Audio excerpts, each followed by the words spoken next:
Welcome to another episode of the Minnesota Meatloaf podcast. And I'd like to thank Priest for doing our intro and outro music. You can check them out at priestnexus.com. How's it going, Matt? Good. I'm wandering around. Where are you wandering around? What? I'm looking for a good spot to sit. Oh. There we go. This will work. Okay. How are you doing? Good. Doing well. Hey, I understand you've been watching Daredevil. I have been. I finally started watching that, and I got through season 1, and I really like it. That is an awesome show, isn't it? I heard good things about it when it was new, and then I just didn't ever watch it. On Netflix, and then when it was on Disney Plus, I was like, oh, now I can watch it, and it's just unreal. I can't believe how violent and gory it is for a Marvel show. If I would have known that, I would have watched it way back when, because it came out before The Punisher. And then the Punisher came out, so I watched all the Punisher, and I just, for some reason, didn't realize the Punisher was in Daredevil. Yeah. And if I would have known that, I would have watched it way back when. But yeah, no, it's an awesome show. I really like it. Me too. Mm-hmm. And then I've been playing Fortnite. There was the Star Wars Ahsoka patch, or whatever you call it, DLC. Yep. There was quests to get the skin, but they were really easy to do, so it was almost like a gimme.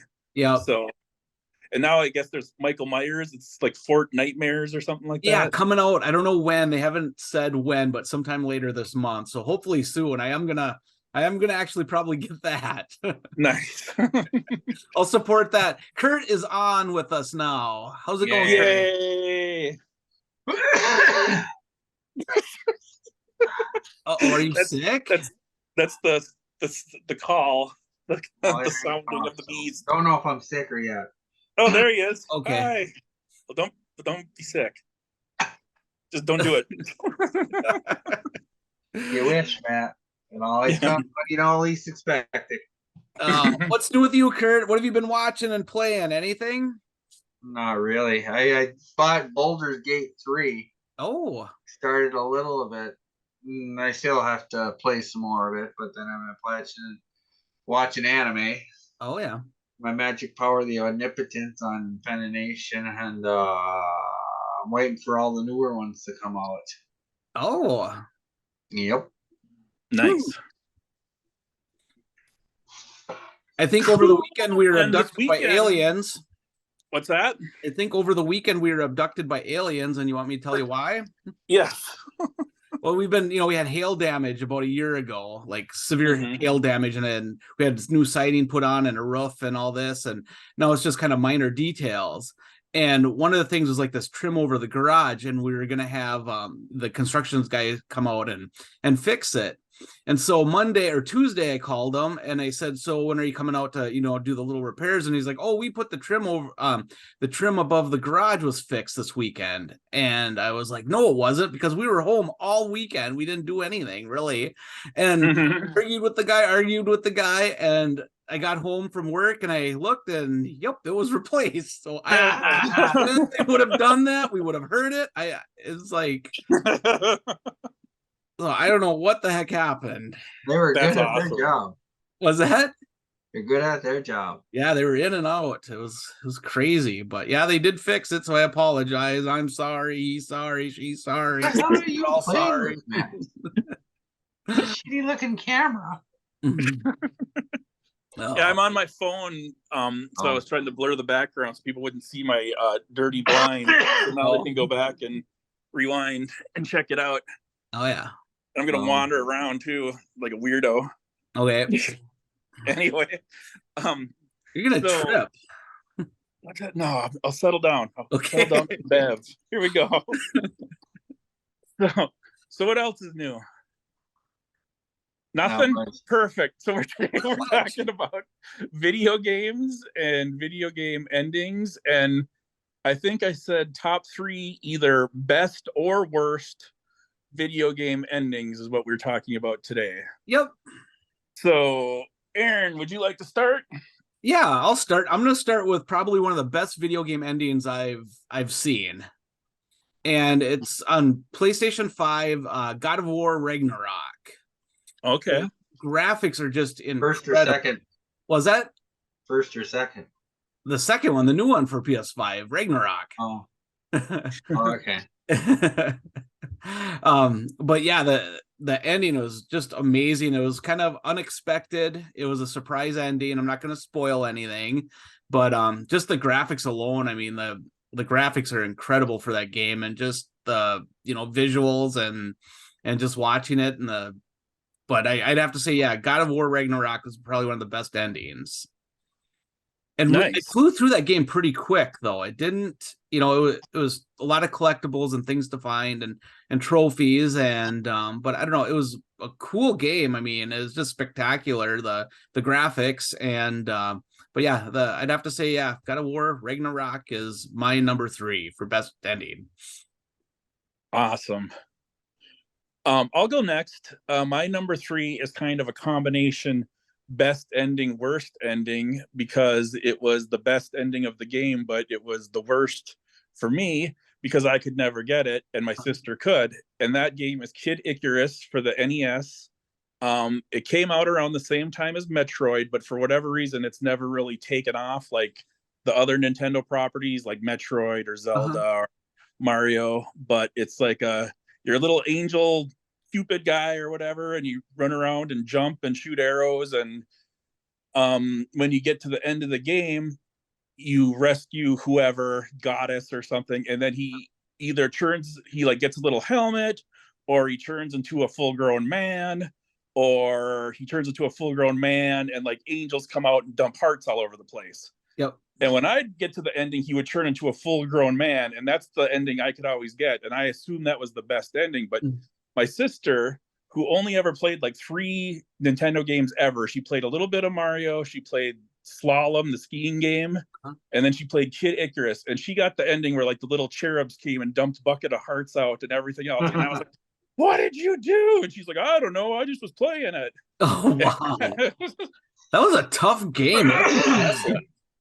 Yeah, I know one thing she did. There was like the Grim Reaper, and it would see you and go like, Bleh! And then like the little mini ones would come out. Yep. And she would sit there and just shoot those for forever. So I think that like she built up her score that way. Oh, sure, yeah. But yeah, so that's my number 3 choice. Good choice. Thank you. It's the coconut. I'll go with the coconut game. Yeah. The God of War, the one before Ragnarok. Yep. That one I know I finished, where they walk up there and they drop their mom's ashes, and then they watch go. Shoo! Yep. All it basically was. Yep. Yeah,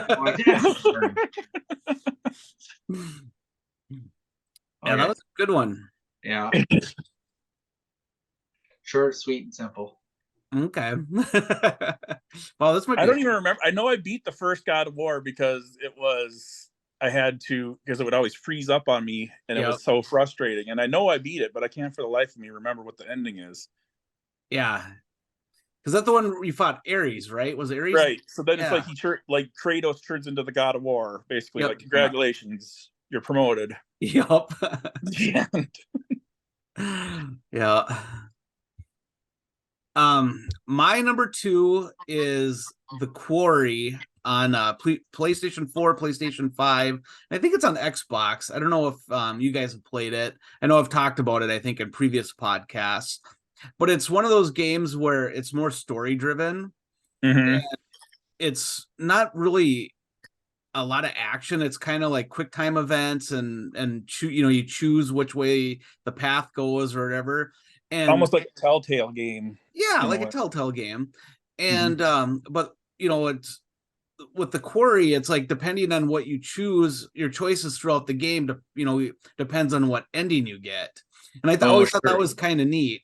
And you could either, because with The Quarry, it's like there's a bunch of like werewolves or whatever, and people transforming, and you have to try to save them or kill them, and depending on who you save throughout the game changes the ending. Or if you save everybody, then you get a good ending, or if everybody dies, you get a bad ending. Right. And I thought that was kind of cool. And there's been quite a few games like that. I think the same people that made The Quarry made Until Dawn. Yeah, I played Until Dawn. Yeah. Yep. I think it was the same company. And then like before that was like Heavy Rain, and I think there might have been another one, something Beyond. Something Yeah, the Beyond one is where you get to choose your thing because you're a little girl and you got special powers. Yeah, yep, that's the one. But didn't they make one of those for PlayStation 5 that's that Android one? Yeah. That's the one I'm thinking of, is That, the oh, Android okay. one. Yep. Yeah, but this But other one was a little girl, which I think was called Beyond 2. I think the other one was something else. that's what it was. That's what I'm thinking of, like Beyond 2, I think it's called. But Okay. the frustrating thing, the one thing I wish that they would change about those games is because you want to see all the different endings and the trophies. Mhm. I'm a trophy hunter, so usually the trophies revolve around seeing all the different endings. Is Mhm. you can't skip the scenes. You can't skip all the cuts. Yeah. So you have to sit through there and watch them over and over again. And so I remember playing Until Dawn and trying to get all the different endings, and some of the scenes get so old by the time you've watched them 3-4 times, you just want to throw a brick through the TV. Yep, I know. It's like, how many times are you going to hear this phrase over and over? And yeah. Mm. And then if you mess up, then you have to go back and do it. And yeah. Mhm. My number 2 is the quarry and the multiple endings. Nice. Yep. My number 2 is also has multiple endings, and it's Legacy of Kain, Blood Omen, which I've talked about before on the podcast with the boss that took me 3 hours to beat because I thought I was hurting it when it really wasn't. Yeah. But basically, the whole plot of Legacy of Kain, Blood Omen, is that you are Kain and you're a vampire and you're going around trying to restore balance to the land by killing these other supernatural things. And then you get to the end of the game and it basically says, well, there's one supernatural thing left and it's you. You can either kill yourself and bring peace to the land, or you can live and the world will become a nightmare apocalypse. And you can choose. And so you can choose, like, yes, I sacrificed myself. And then there's a nice little pretty ending of like green grass and prairies, and like the humans all balance was restored and the humans live in harmony and all this. Or you could pick that, no, I want to live. And then it's all about how like the vampires rise up and kill all the humans and force them to be cattle. And Cain is like the tyrant of the universe and all this. And then when they made the sequel, Soul Reaver, that was the ending they used. Like that became the official. That's what happened. So it's like, that's kind of cool. Yep. So that ending sticks out for that reason. So Legacy of Kain, Blood Omen. Yeah, cool. I've beaten that one. Nice. Woo, Curt. Kurt's gonna fall asleep and or die. Yep. On camera. It's the ending of Curt, the best ending. Oh. There's not a lot of games that I've beaten, so. Anything you came close to beating?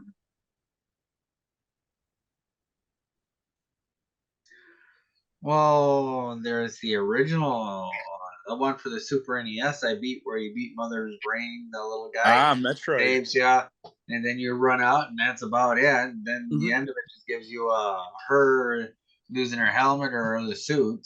Oh yeah. Yep. That's about it. Good old Metroid. Yep. Were you surprised to find out she was a female? Well, no, you look at the magazines and you know what it is. Oh, Nintendo magazine, female. I didn't know. Just look at the darn magazine there. I know. Kids these days. Yeah, I always liked on Super Metroid when you like the little Metroid would juice you up and give you plasma beam or whatever, the super laser. Mm-hmm. And then you go zip, zip, zip, zip, zip, zip, bringing and digging. Yep. Yeah, but I'm still waiting. The game I just started playing, Baldur's Gate. Oh, yeah. Somebody at work told me that one there's a setting on the screen. You want sex or no sex? He left his on, and there's some good racy sex scenes, he says, in that game. Huh. But right, I'm writing this down. Baldur's Gate. Yep. Great. PS5.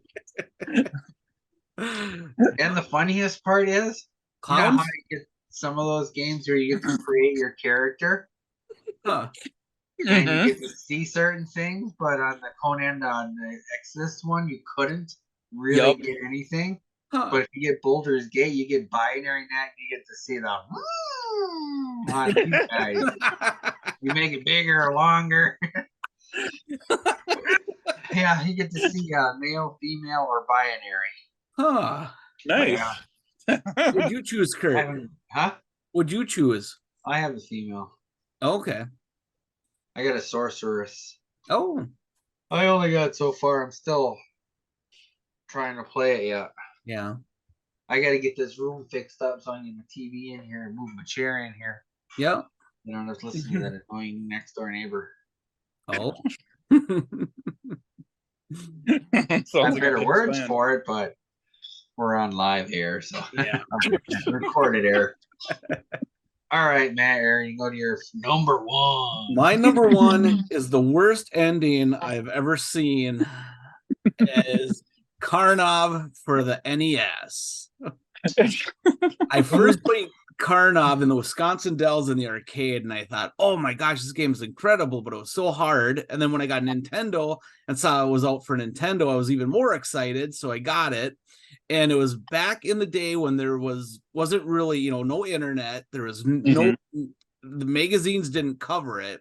So I had to like plow through that game on my own, and I spent hours because there's like so many hidden areas and secrets and things to find. And it's hard too. It is. It's really hard. And I plowed through it. I think there was like 8 or 9 levels. And you get to the end boss, and it's like this snake looking thing in like these 3 windows, I believe. And it just took forever to beat it. And then when you finally beat it, what happens? It just says, what does it say? The end, and then it plays music or game over. It's a black screen. It was either game over or the end. I think it says it's either end. Game over or the end or both.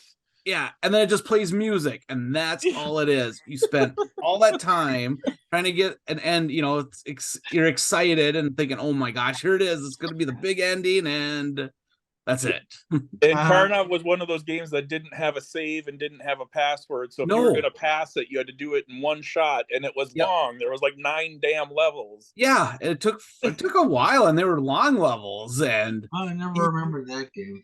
Oh, you're that Russian guy in the pants, and then you shoot fireballs out of your mouth, and the shirtless Russian guy that shoots fireballs. I don't think I played it.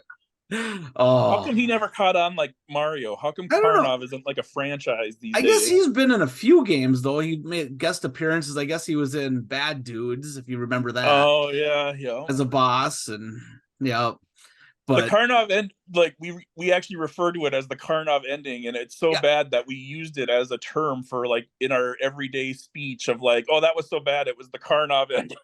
Or no, actually, I think what it does is it says congratulations. I think that's what it is. It says congratulations, and it just plays like this music. Like, I don't know. I think I almost would have rather have to go play it again. See what it is. What was that? You have to go play it again and see what it is. I think I would have preferred the game loop than that. I don't know. Nice Karnov ending.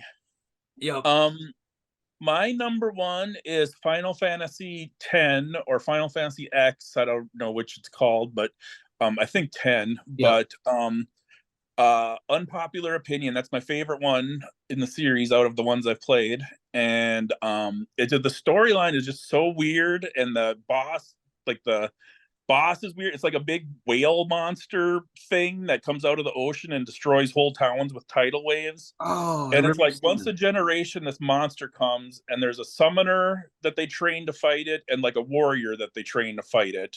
And then they go through this whole sort of ritual thing, and that's like the plot of the game, where you go to all the different shrines to get the creatures the summoner can summon so that you can face it in the final battle. And then like you learn that your main guy, his dad was the champion that killed the monster last time. You kind of learn that along the way. Well, then the ending of the game is basically like whoever kills the monster turns into the monster. So the monster you're going to fight and kill that you've been training the whole game to fight and kill is the guy's dad, like reborn as the monster. And it's called Sin. And it's like just hard to describe, like a big whale thing. Weird. And then after Yuna. Yeah, Yuna. Yeah, exactly. Did you pass it, Curt? No. I know what game you're talking about. Yeah. And then when you pass it, you find out something along the lines of like your character this whole time wasn't like it was like a living dream, like basically wasn't even a real person, but was like some kind of dream that magically came to life. And then as soon as the quest is over, he like disappears forever. Weird. And the ending is a half hour long. I remember like looking at the clock and going, holy shit, how long is this thing? Yeah, wow. And I'm probably misremembering most of it, but that's what I remember. And I thought about it, like to this day, I still think about it. Like, what the hell was that ending? What was that game? What happened there? Final Fantasy X. Wow. Okay, Curt. Curt's favorite ending is the Pac-Man lock screen. Huh? The kill screen? Yeah, the kill screen. That's what I'm trying to say.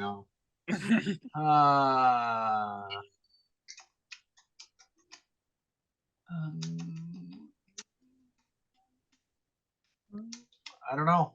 It's just I've played so many and I just haven't beaten so many. Did you ever beat Mario?